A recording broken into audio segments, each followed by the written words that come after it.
So we're about to see the first ever adaptive jiu-jitsu match in Toro Cup history between Pete McGregor from 10th Planet Freaks and Brian Freeman from Team Royce Gracie Southern Pines, also representing Renzo Gracie. I'm sitting here with Maximiliano, Ulloa, York, and Max. You've had the opportunity to train with and I think compete against both of these guys. Yeah. Ladies and gentlemen, we're starting back up.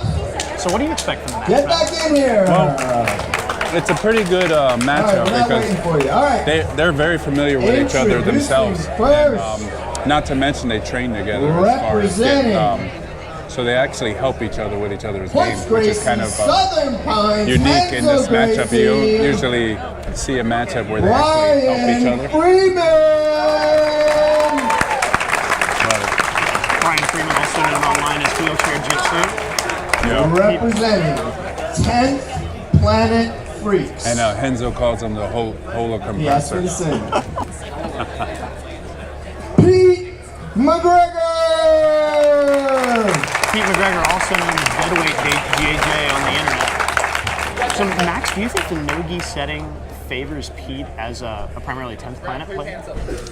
I don't know. It's honestly, it's hard to say because of when it comes to ParaJiuJitsu, it's all up in the air because anything, just like regular jiu-jitsu, anything could happen at any time.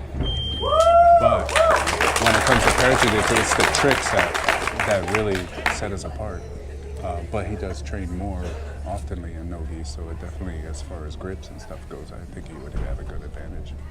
And mentioning tricks, I know Pete is a proud representative of 10th Planet. He's adapted a lot of the 10th Planet system to his own series, so I do expect him to try to get to some of those 10th Planet rubber guard positions and work that. I'm excited to see him. He trains with Richie Boogeyman Martinez, and he and Boogie have put a ton of effort into preparing for this match. I know it was a real special thing for Pete to be on this card while Richie Martinez and his brother Gio are both competing on the same day at a super fight card in New York, Kasai Pro. So cool to have all those guys experience that. Yeah, Pete's a pretty experienced competitor. He travels around the world a lot, and he's always up for a fight. So he's definitely always in the mix of things, and he's not shy off the mats or on the mats. No, and we can see that as Brian enters Pete's guard.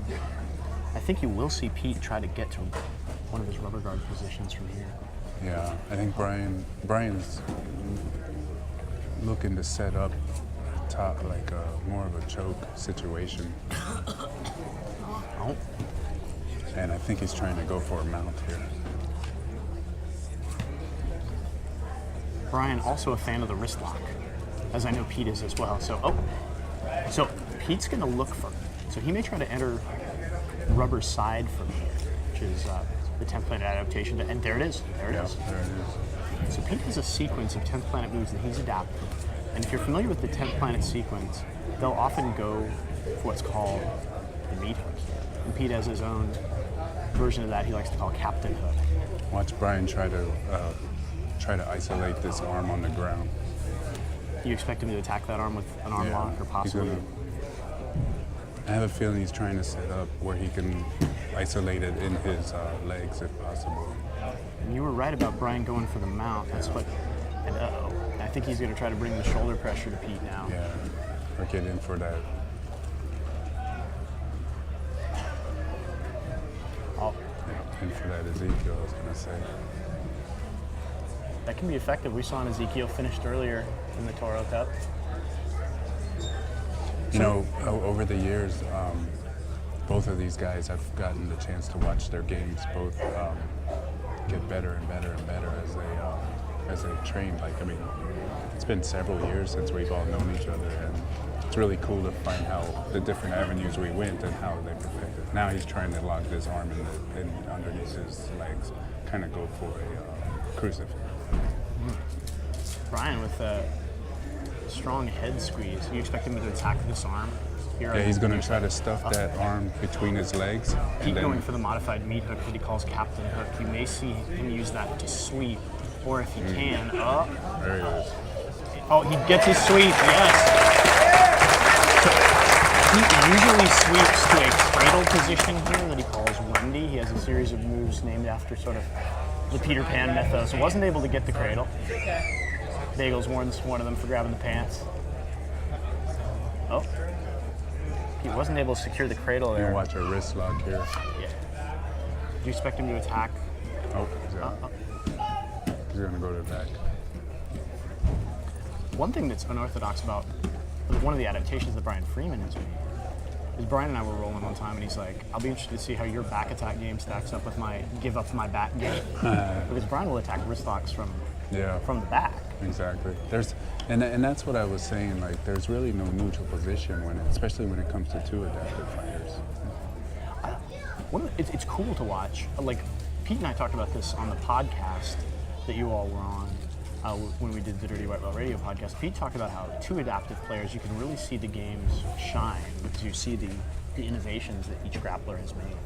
Yeah, exactly. And it gets extremely technical because you're with a normal able body. For example, I'm used to you moving a certain way. I'm used to your tone of your bone, your muscle tone for certain techniques. And when it gets to the adaptive matches, you're both really using unorthodox stuff, so you really have to be on guard and also be more technical. Mm-hmm. Brian, he's going to go for that arm again. So when you say go for the arm, you expect a straight arm lock or a wrist No, lock? he's actually going to 5 minutes. Trap his arm between his legs, and then he's going to go for that Z field again. Yeah, he might. Like, I know that Brian will just straight put his knuckles in the carotid there and try to pinch off those other, that far side. I'm interested, like, so Pete's defending here with frames. Yeah. And I'm wondering if he isn't going for that mid hook, in part because Brian is doing such a good job of isolating the arm when he does that. Oh. Brian looked like Brian thought about a Darce there. Pete was going to continue on the side. I think he's going to take that arm. His Pete's left arm? Yeah. The Kimura, maybe. I think. Brian's really good with Kimuras. Oh, he's going for the modified nose Ezekiel again. Yeah, I know what that feels like. He did that to me last year. I bet it doesn't feel good. No, you just gotta hang in. It looks like that's what Pete's doing. Hanging in, defending, trying to stop Brian from pinching off that second carotid. Yeah, a lot of times it looks like you're not doing anything, but what Pete's doing is trying to take away things that Brian needs in his approach. So all he's doing is stopping a move before it's happening, because there's limited movement in him, so you really have no choice but to kind of predict what's going to happen and then take something away from it. With a grip in the armpit and a grip on the leg. Brian, I think as you predicted, Max, Brian working attacks on that far arm. Oh, Pete may use this opportunity to get on top here. Yeah. And shift his weight to the left. There you go. Brian's been working his mount a lot this past couple years, a year for sure. But he's gotten a lot of more mobility since we started training together several years ago. And even he's like stoked about the fact that he can mount. Yeah, I mean, you mentioned that Rafa Diaz Figueroa had almost no mobility before he started training jiu-jitsu, and now 2.5 minutes. kind of a beast on the mats. Yeah, and even just the short time that since we're on your podcast till now, his mobility has increased extremely, like night and day. It's really good to see him more mobile. So back to side control. I'm surprised Pete hasn't tried to get back to a rubber side, but that we may be watching that now. It also may be that Brian has sort of predicted that. Oh, there we are. We're back into rubber side. It's more of like Brian has to come in for Pete to be able to get to it. It's kind of hard to go after it on his own. Yes. Because he can't shrimp and recover the guard to it. Makes sense.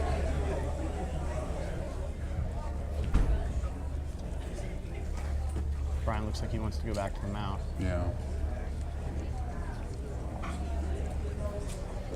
He also made, I saw him feint like he was going for an Americana on the forearm, which I don't know if it was a real attack or some subterfuge instead of something else. Pete, once again, he really wants to be in that rubber guard position, I know, which sets up a lot of his 10th planet style attacks. Yeah. It's okay to clap. It's a good control. Too. Yes. Probably see that Ezekiel again. So, Max, what role do back attacks play in these guys' games that you've been able to? Like, what I'm asking is, would Brian use this mounted position to try to take the back? Oh. Honestly, I don't think he would transition to the back from the mount because he's been working on that mount so much. So I think if you see a submission from Brian, it'll probably be from that mount position the way this match is going. We have less than a minute now. CJ Murdoch urging Brian Freeman to go for it. And I think you may see him try that modified no-gi Ezekiel again. This is the 10-minute sub-only round. And for the 5-minute round coming up, there will be points involved, and if neither guy I think he's going to try to get his leg over his head. Yeah. Yes, good call, Max. Looks like we are going to go to points unless Brian pulls a rabbit out of his Might hat. get a wrist lock at the end. Hail Mary wrist lock. Yeah, and no reason not to go for it, right? What do you it seems like a very even match to me so far, Max. What do you think? When it comes to the adaptive matches, it's a time where you see everything happening later on in the match. The very beginning, you kind of feel each other out, you kind of get the momentum rolling, and then it's usually at the end of the match where you start seeing some of your real technical techniques come out. This makes sense. I mean, honestly, the non-adaptive matches, a lot of them are similar, where you see people sort of marshal their resources, maybe hold something back for the points round. Brian Freeman from Team Royce Gracie, Team Renzo Gracie, Pete McGregor, 10th Planet Freaks. Pete with a nice collar tie. You'll see more submissions in the points round, because the fact that points are so easy Yeah. when it comes to adaptive matches. And as you mentioned, that Brian gets 3 points for the guard pass. Yeah. He's working on a mount here that would net him 4 additional points. Brian, get your full mount, get your points. Full mount, get your points. Brian's teammates calling him.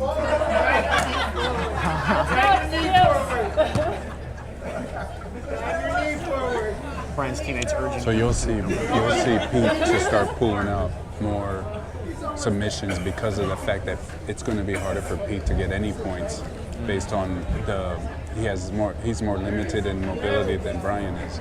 So Pete's going to attack more, whereas Brian's already up right now. Yeah. So Brian now up 7 points.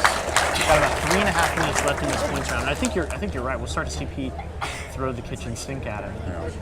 I'll be interested to see Pete see if he can work that meat hook series.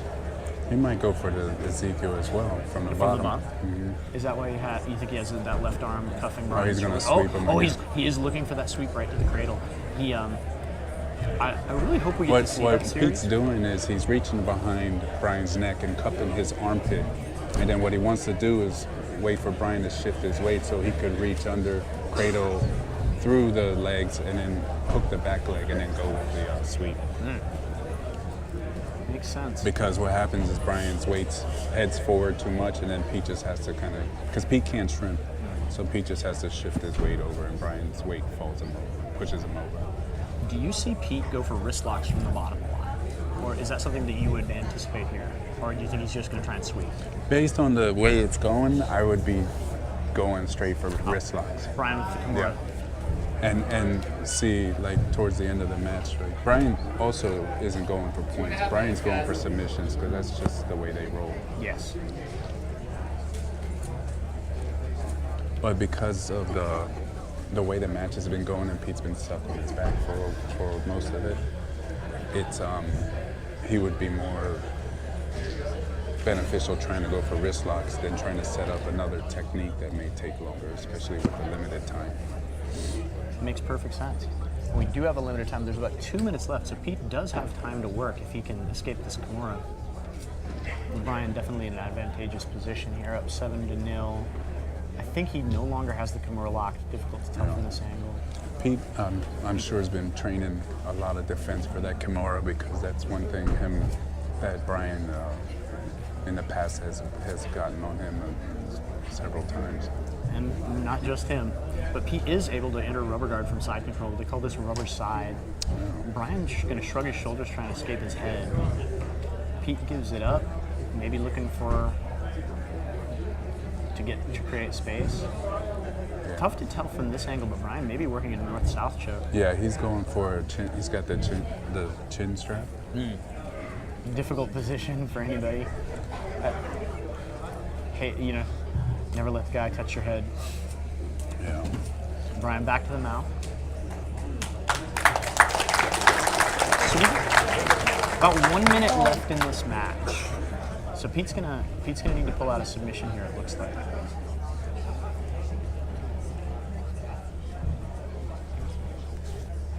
Brian, you may see Brian. Yeah, it looks like he's trying to isolate the arm closest to us, Max.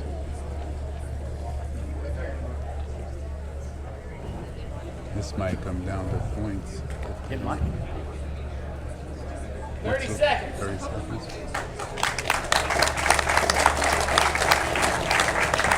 Last minute Ezekiel here. I think Pete can aim. He won't tap in 30 seconds. No, like. Oh. Brian did ask me before. Nice. Oh. Pete looking to sneak out the back, maybe come to the top. Oh, Brian maintains top position. Really great match. Like, I gotta say, this match really lived up to my expectations. Really good performance by both guys. The crowd is into it. You can tell these guys both trained for this one. Yeah. I know there's a lot of mutual respect for between these two guys. First ever adaptive match on Toro Cup, Winner and I think it in lived up to overtime due to expectations. points. Oh, yeah. Brian Freeman. Give it up for these guys. Yeah. What do you think, Max? Anything surprise you about this match? Pete McGregor came all the way from California. Pete is on Instagram. Listen up. Pete's on Instagram as Deadweight JJ. Follow Pete. He is actually extremely funny. He makes some great memes. Check him out. Deadweight JJ. Instagram. What do you think, Max? Anything surprise you about this match? You know, it was just a month roughly ago that we were all together Our at next the Adapted match Summit, is you know, when we did the by podcast. And Functional I can tell that Wellness these guys are Solutions. training hard for this match, so I'm surprised Where is how Elijah? you can tell That's just Alexi. from 1 month's training that you can tell they came a big difference. There he is. And that was a Love good that match. guy. Very good And there- match. There's his Very good. fiance. I can tell Pete was defending Yes. defending Come on, people, training give it up. the defense against what Brian was throwing at him.